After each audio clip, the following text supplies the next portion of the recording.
Content warning. The stories and themes shared throughout this podcast may contain themes that can be distressing for you. If needed, please pause and do what you need to do to take care of yourself.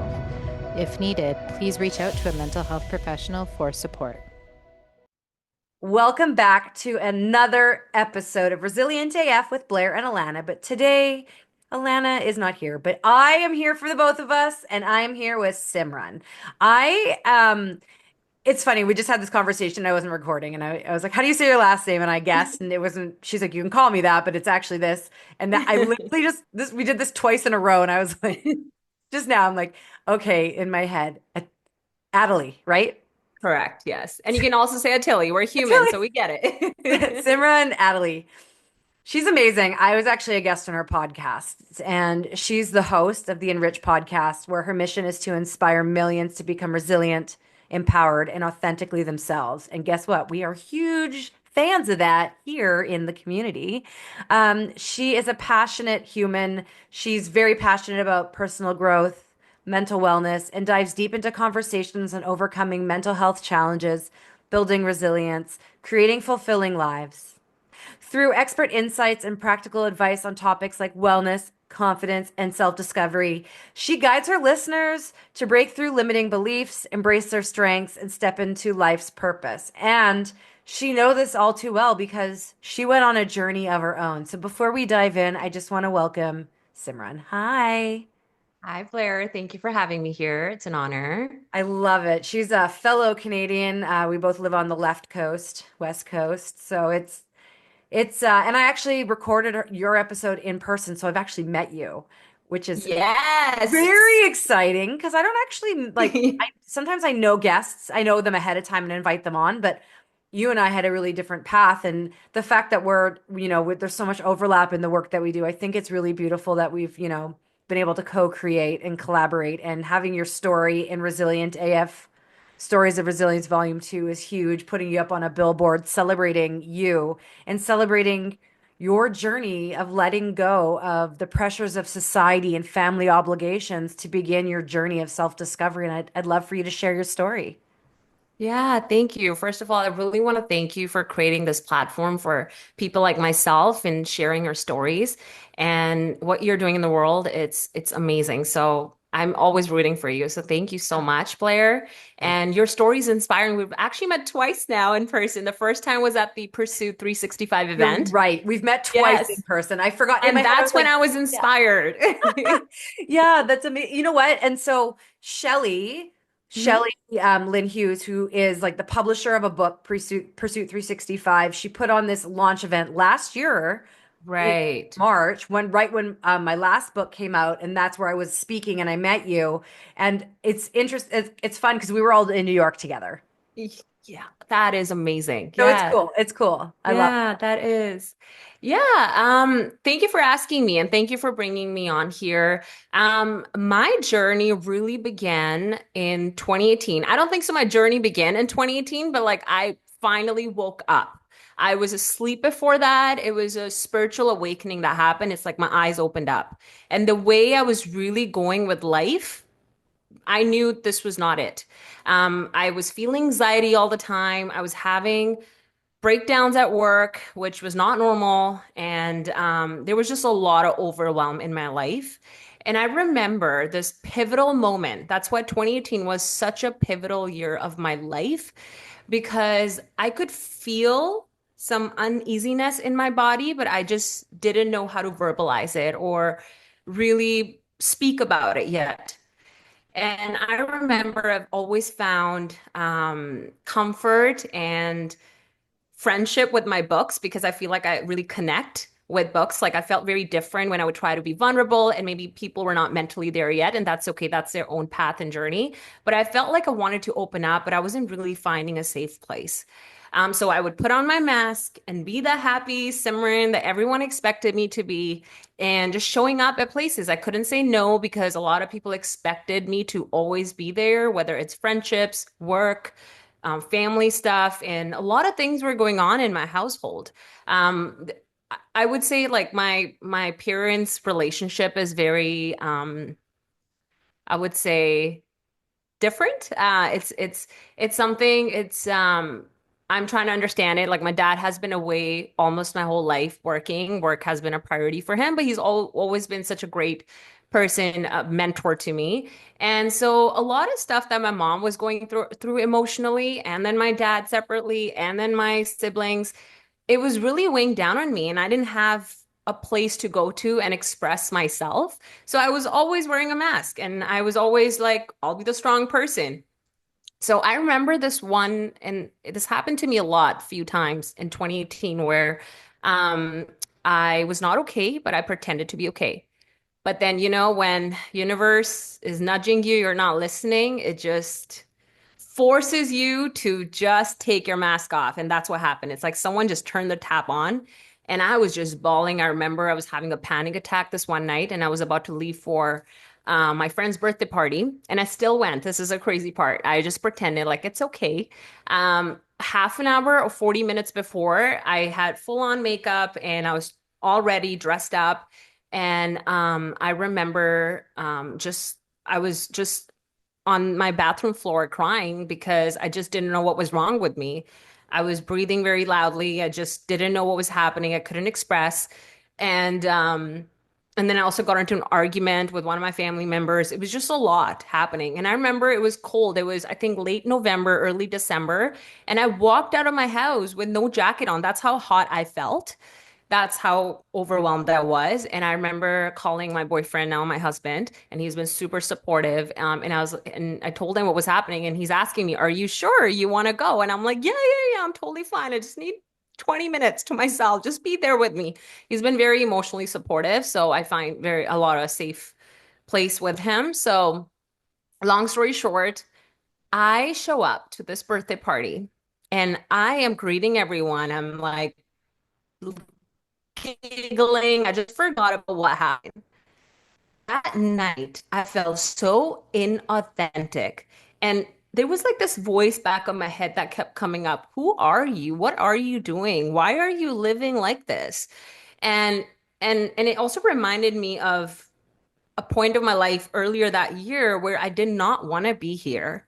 I felt like I wanted to run away. I had so much grief. There was so much going on.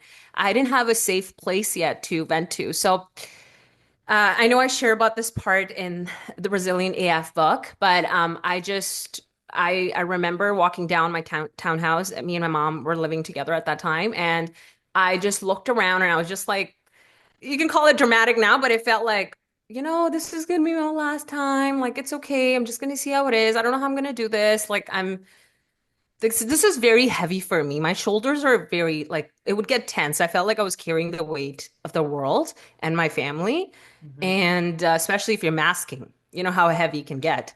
So, and then I looked at my mom, and my mom wasn't doing well.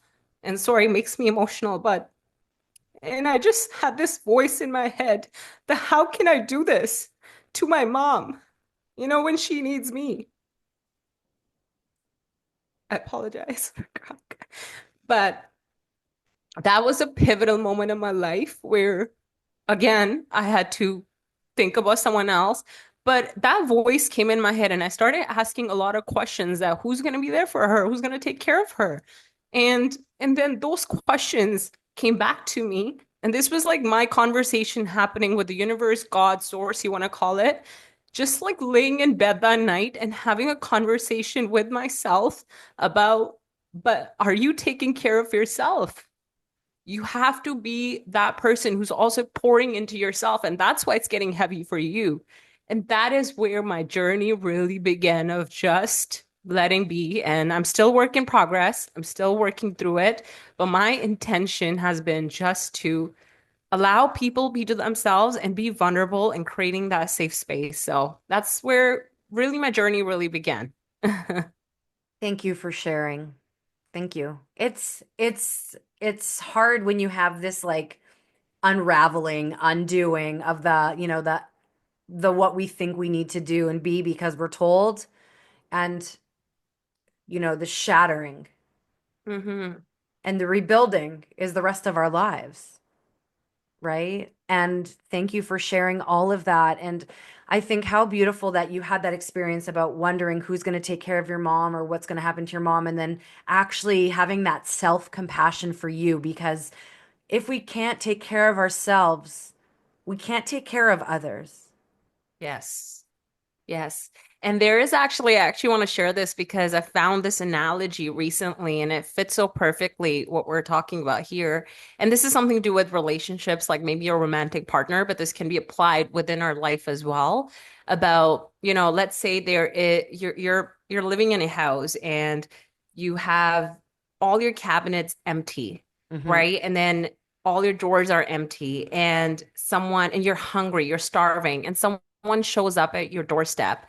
It's a guy, and another person shows up at your doorstep with box of pizza, and you open the door and you're like, "Oh my God, thank you so much." And the person goes, "Well, I'm only gonna let you have this box of pizza if you let me in your house, this stranger."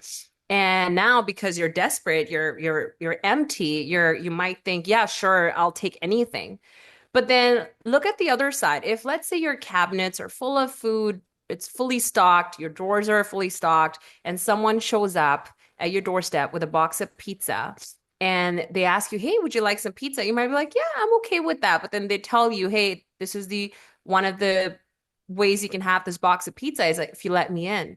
But because you're full in that moment, you might say, "No, I'm okay, thank you."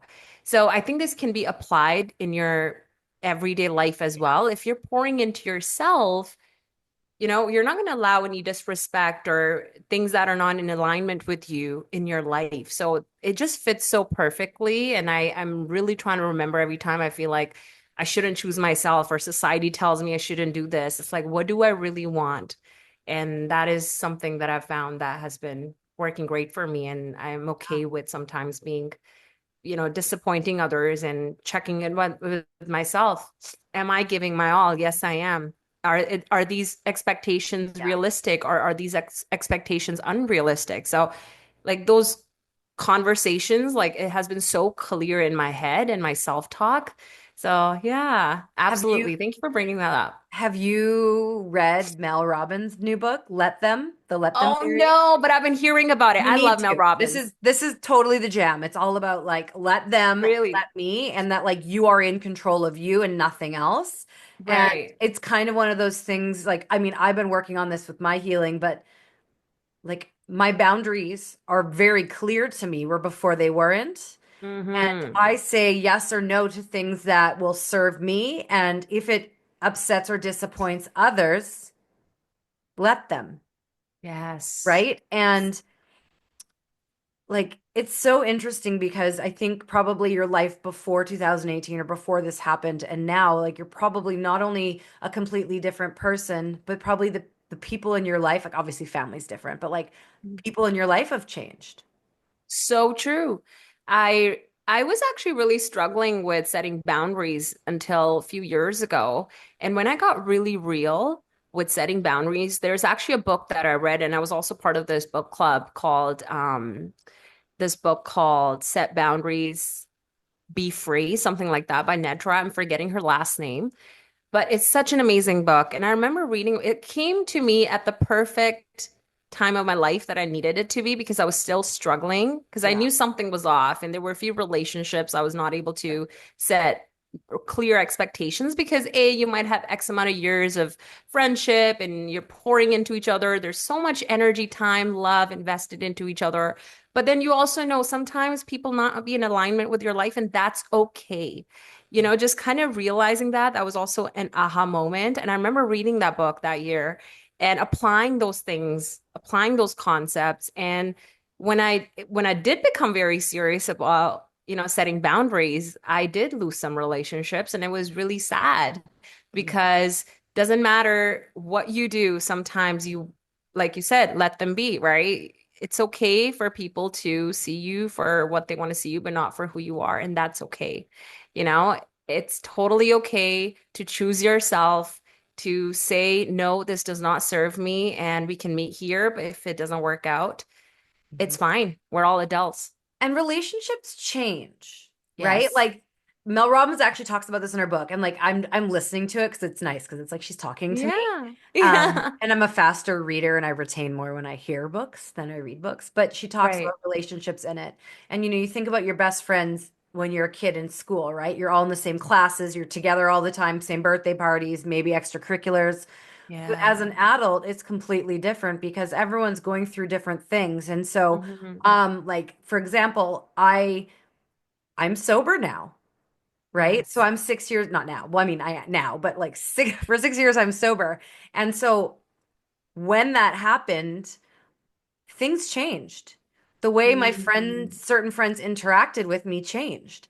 My Hmm. relationship with certain people changed because I was no longer the way I once was. And so some relationships I realized, hey, I actually got together with them to drink and go out.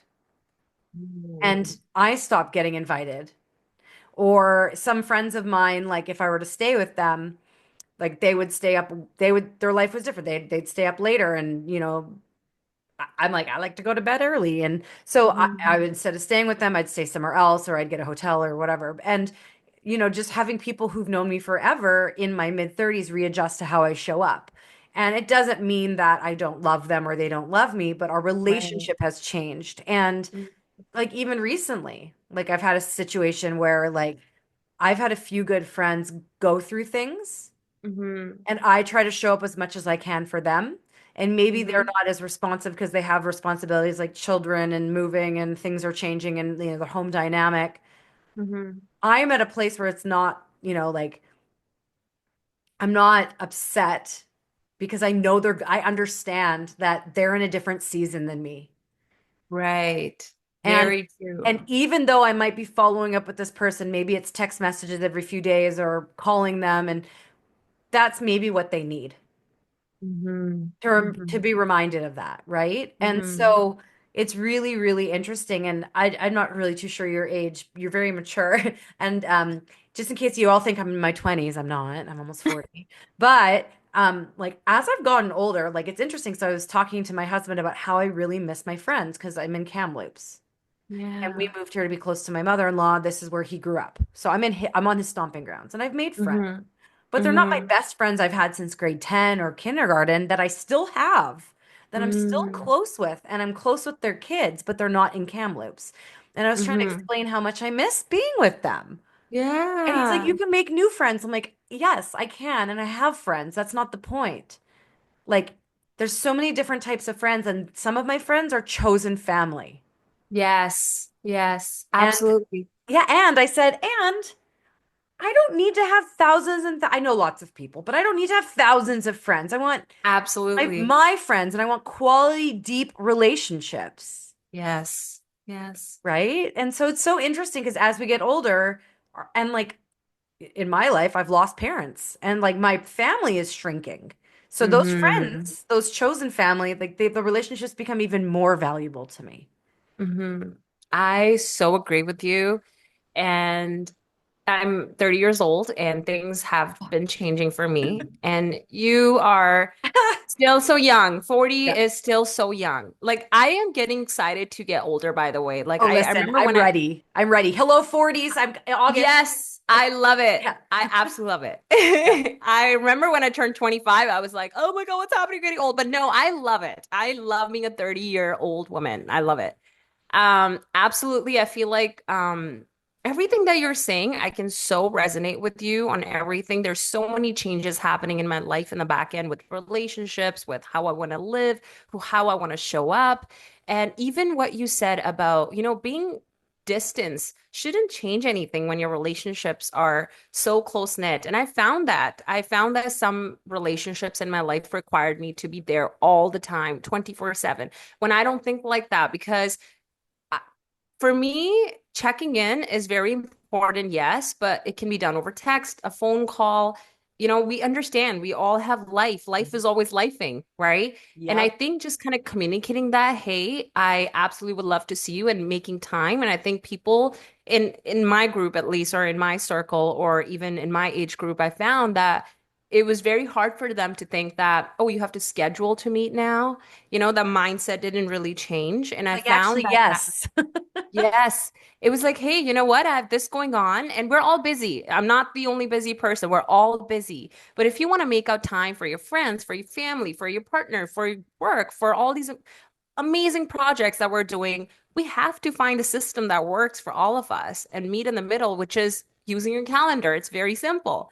And I think some people have a hard time accepting that. But another thing I found, I actually reconnected with one of my friends 8 years later. And we were really good friends years ago, and we are still now, and we barely see each other, but the love is still the same. And I think that is what healthy relationship is about. Yeah. And we forget that. So I love that you brought Yeah. that up because that's so close to my heart. Some relationships have changed, but I'm okay with it because these relationships now I have in my life, they are aligned with the values and the things I want to do in the world and how we want to show up for each other. So it's very much in alignment. And they changed because you changed the relationship with yourself because it starts with yourself. Yes. And, Yes. it's about So you true. taking accountability for your Hmm. life.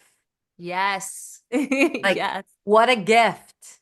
What a And you're gift. only So true. 30. Like, people sometimes don't realize this till their 50s or ever. Like, like I have people, well, like my mom, for example, like, imagine if she took certain things into the matters of her own hands, some things like like stuff I'm not going to bring up could have been different. And like I just think Mm. about like our parents' generation. Mm-hmm. Like, Mm-hmm. what if? You're so right. I feel like, and this is how I came in terms and started accepting the reality for what this is, because this used to really bug me in my early 20s. And I used to kind of like have like these arguments with my mom. It's like, why can't you stand up for yourself? Why can't you speak up for yourself? And all that stuff.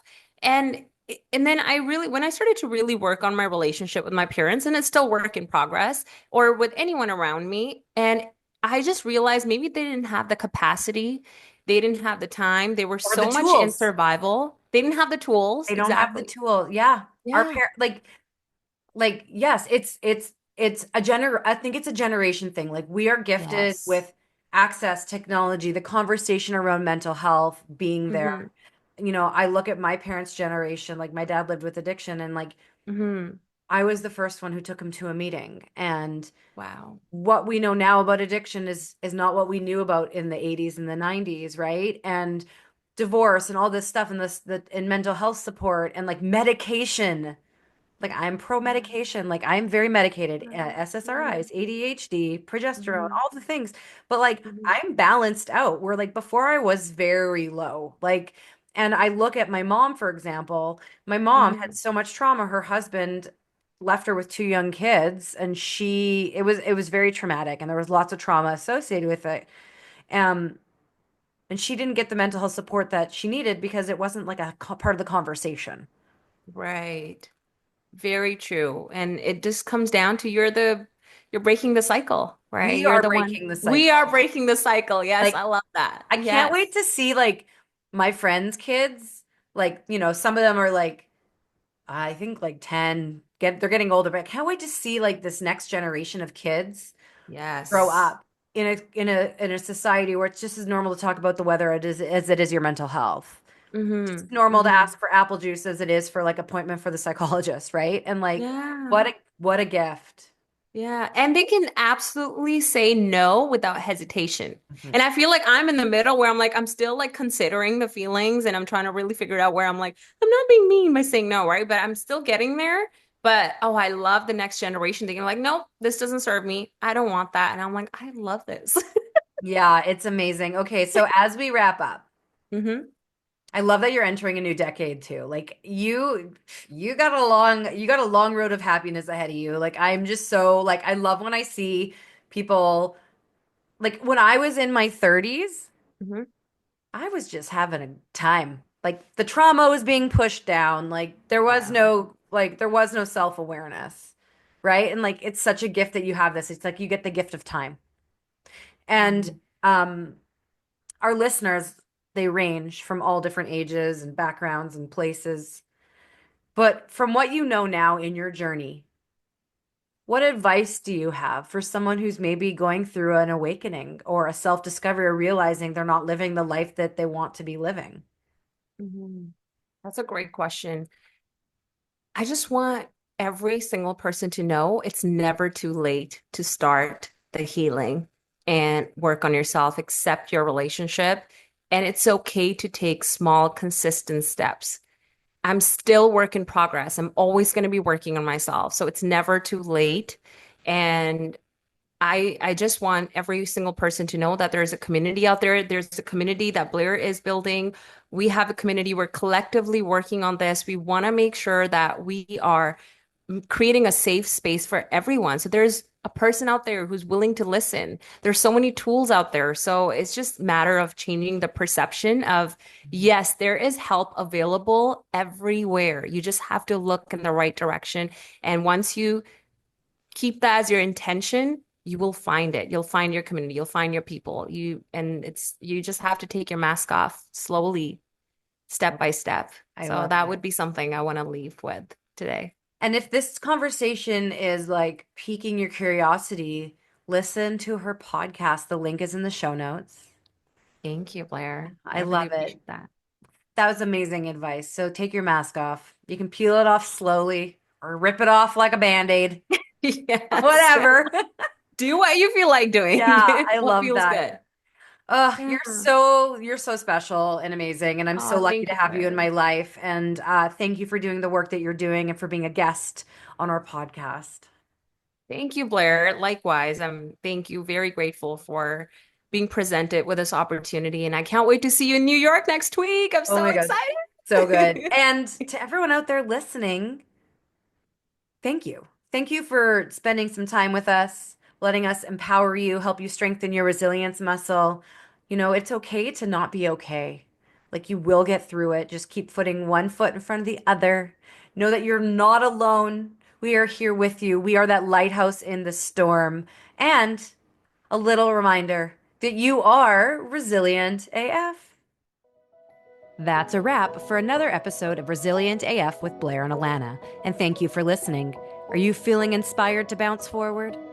Let's connect at theglobalresilienceproject.com, where you can read many stories of resilience, buy our books, shop our clothing line, learn more about how to strengthen your resilience muscle, be empowered, and more.